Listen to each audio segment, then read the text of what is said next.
Hello mga kasari! Kamusta kayong lahat dyan? Sana nasa okay kayong kalagayan. Ngayon ang pag-uusapan natin is mga item na pwedeng i-repack. Ngayon ang pag-uusapan natin, no, wag yung mamaliitin ang pagre-repack. Kaya stay tuned lang kayo dyan mga kasari ko.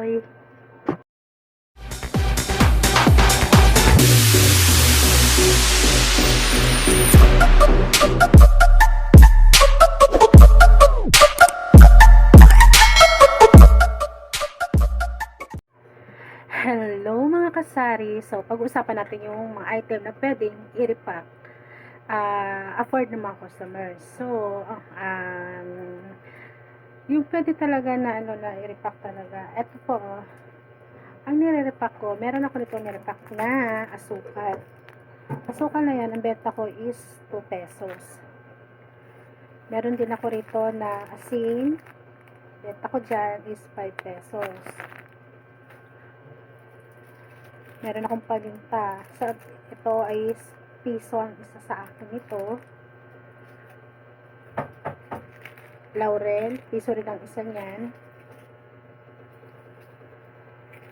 Tawas, piso rin ako ang isa niyan. At anyel, piso rin po isa niya. Syempre po, nagre-repack din po ako ng mantika. 5 pesos po ang isang balot po ng aking mantika. Hindi ko pa po naipapakita sa inyo kasi naubusan na po ako. Tapos, mag-repack din po kayo ng chlorine. Yung chlorine, mag-repack po kayong piso. Piso rin po ang bentahan ko niyan.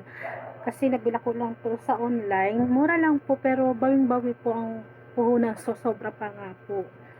So, doon ko na po binili yan sa online, sa Shopee na na mga kinakailangan ko, ando doon po lahat. Tapos po, ito pong mga nai-repack po, binibenta ko rin po siya ng online.